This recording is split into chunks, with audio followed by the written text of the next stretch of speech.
Thing anything. కల్కి యూనివర్స్లో second third కూడా రాబోతున్నాయి. ఒకటి నెక్స్ట్ వచ్చి క్వశ్చన్, పవన్ కళ్యాణ్ అండ్ చంద్రబాబు నాయుడు గారు అక్కడ గవర్నమెంట్ ఫామ్ చేయకపోతే ఆంధ్రప్రదేశ్లో ఇప్పుడు ఈ టికెట్స్ రేట్స్ ఇంత హైక్ ఇచ్చేవాళ్ళు అయి ఉండకపోయిండొచ్చు, లేకపోతే ఇంత నంబర్స్ మీకు వచ్చి ఉండకపోవచ్చు.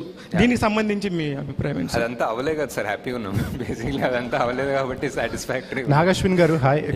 హాయ్ సార్, ఈ సినిమాలో వైజయంతి మూవీస్లో అవడే సుబ్రహ్మణ్యం దగ్గర నుంచి యాక్ట్ చేసిన వాళ్ళు అందరూ ఉన్నారు. నాని, నవీన్ పోల్శెట్టి ఎందుకు లేరు? One question. And second one, release రోజున చాలామంది అంటే సోషల్ మీడియాలో కావచ్చు ఎక్కడైనా కర్ణుడి కంటే అర్జునుడే గొప్ప అన్నట్టు ఒక డిబేట్ నడిచింది. వీటికి మీరు ఏమంటారు? అంటే ఆ డిబేట్ రావడం అనేది చాలా మంచిది అనిపిస్తుంది సార్ బేసిక్లీ. ఎందుకంటే అది ఒక దాని గురించి ఆర్గ్యూ చేస్తుంటే సడన్లీ ఇంకొకటి తవ్వుతారు. సడన్లీ మహాభారతము అండ్ ధర్మం అధర్మం గురించి ఫైట్ చేస్తూ ఉంటారు. సో అది మంచిది అనిపిస్తుంది.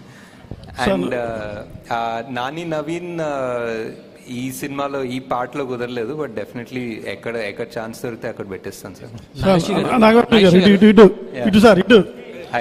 నాగాశ్విన్ గారు, ఇది నాగాశ్విన్ గారు కల్కి కథ అనుకోవచ్చా?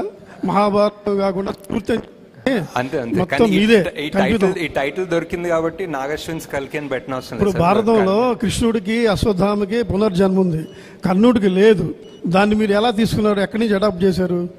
వీరమరణం పొందిన వాళ్ళంతా మోక్ష ప్రాప్తి పొందుతారని ఉంది భారతంలో. మన ప్రవచనకర్తలు కానీ పెద్దవాళ్ళ పుస్తకాలు కానీ ఈ కర్ణుడినే ఎంచుకోవడం కారణం ఏంటి?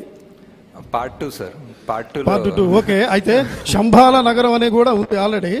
అక్కడ అతీంద్రమైన శక్తులు, మనుషులు ఉన్నటువంటి వ్యక్తులు, యోగులు, సిద్ధులు ఉన్నటువంటి ఉంటారు. అవును సార్. మరియమ్మ, తర్వాత ఇంకా క్రిస్టియన్స్ పేర్లు 3 వస్తాయి.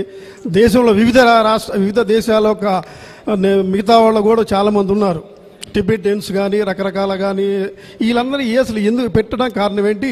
అంటే నాకు శంబాలా అనే కాన్సెప్ట్ చాలా ఇంట్రెస్టింగ్ ఎందుకు అనిపిస్తుంది అంటే సార్, శంబాలా అనేది మనం అనుకుంటాము అండ్ మన కల్చర్లో, మన హిందూ రిలీజియన్లో ఉంది, టిబెటన్లో ఉంది. టిబెటన్స్ కూడా శంబాలా అంటారు, షాంగ్రిలా అంటారు. పర్షియన్ రిలీజియన్లో వాళ్ళకు ఒక సిమిలర్ ఐడియా ఉంది. వాళ్ళకు కూడా సేమ్ ఒక హిడెన్ ప్లేస్, వాళ్ళు కూడా మౌంట్ కైలాష్ దగ్గరే అనుకుంటారు.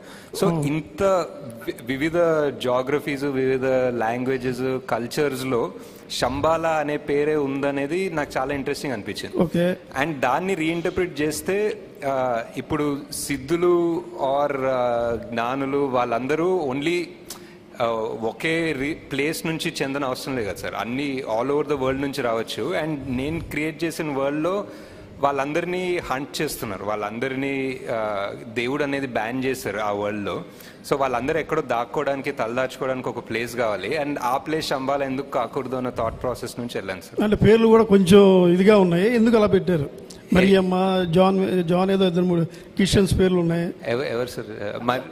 మరియమ్మ అని ఉంది సార్. మరియమ్మ అనేది యాక్చువల్లీ అన్ని లాంగ్వేజెస్ దాన్ని బేస్ చేసుకుని పెట్టుకున్నాం సార్. ఇంకోటి, వాళ్ళ అతి శక్తులు ఉన్నప్పుడు దేనికోసం పోరాడుతుంటారు?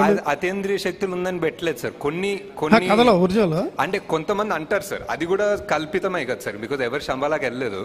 సో వాళ్ళు ఆ శంబాలలో ఉన్న వాళ్ళకి అతీంద్రియ శక్తులు ఉన్నాయని మనకు తెలీదు. అది ఒక ఇంటర్ప్రిటేషన్, ఇది నా ఇంటర్ప్రిటేషన్. నాగేశ్వర్ గారు ఇక్కడ సార్ కల్కిలో కమల్ హాసన్ గారిని చూపించిన 2 సీన్స్ కానీ అదిరిపోయాయి. అంటే ఆయన క్యారెక్టర్ని పూర్తిగా ఇంట్రడ్యూస్ చేయరు. అంటే ఐ మీన్ ఆయన బిహైండ్ స్టోరీ కానీ ఏదైనా సరే ఆయన పాత్రతో ఏమైనా ప్రత్యేకంగా సినిమా చేయాలనుకుంటున్నారు, ఒకవేళ పార్ట్ 2లోనే ఆ మొత్తం కథ చెప్పాలనుకుంటున్నారా? ఇంకోటి, కల్కిలో ఆయన క్లైమాక్స్లో శ్రీశ్రీ గారి కవిత చెప్తారు. ఆ థాట్ ఎందుకు వచ్చింది ఆయనతో, ఆ యాంగిల్లో దాన్ని చెప్పించాలనేది? అంటే చాలా బాగుంది అనిపించింది, అందుకే చెప్పించాను. అండ్ ఆల్సో ఆ వర్డ్స్ అండ్ దట్ లైన్ చాలా సెట్ అయింది. ఒక కొత్త ప్రపంచం సృష్టిస్తాను, భూకంపం సృష్టిస్తాను అని చెప్పేది ఆల్మోస్ట్ యస్కిన్ ఫిలాసఫీ కూడా అదే అనిపించింది. అండ్ ఇంకా కమల్ హాసన్ గారి గురించి పెద్దగా చెప్పే అవసరం లేదు.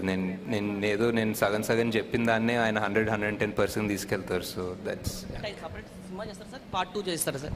పార్ట్ 2లో చూస్తారు ఫుల్గా. సార్ ఈ తెలుగు వెర్షన్ సంబంధించి ఒక చిన్న విమర్శ ఏంటంటే, డైలాగ్స్ ఏదో కావాలని వేరే వాళ్ళు తెప్పించారన్నట్టుగా ఉంది. ఎందుకంటే పర్ఫెక్ట్గా మన తెలుగు డిక్షన్ లాగా కాకుండా ఫ్యూచర్లో దానికోసం చెప్పించారా, లేదంటే కావాలని అది చేసిన? లేదు, డెఫినెట్లీ ఒక కపుల్ ఆఫ్ క్యారెక్టర్స్ డబ్బింగ్ వాళ్ళ ఒరిజినల్ వాయిసెస్ తోనే చెప్పించాను. అండ్ మేబీ ఈసారి అంత దగ్గర కూర్చొని లైక్ మహానటిలో కూడా ఆల్మోస్ట్ ఎవ్రీబడి ఒరిజినల్ వాయిసెసే చెప్పారు, ఎవరు డబ్బింగ్ ఆర్టిస్ట్ చెప్పలేదు. ఈ సినిమాలో కూడా అదే ట్రై చేద్దాం అనుకున్నా, బట్ మేబీ లాస్ట్ మినిట్ తొందర వల్ల ఆ ఫినిషింగ్ రాలేదు, కొంచెం మరీ పట్టి చెప్పినట్టుండే. డెఫినెట్లీ అది మాకు కూడా అనిపించింది. బట్ జస్ట్ వాంటెడ్ ఎవరైనా యాక్టర్ యాక్ట్ చేస్తున్నప్పుడు వాళ్ళ డబ్బింగ్ చెప్తే ఆ పర్ఫార్మెన్స్ 100% ఉంటుందని నా బిలీఫ్. ఇప్పుడు వేరే వాళ్ళు డబ్బింగ్ చెప్పి వాళ్ళు యాక్టింగ్ చేస్తే ఎప్పుడు ఒక నాట్ 100% అనిపిస్తుంది.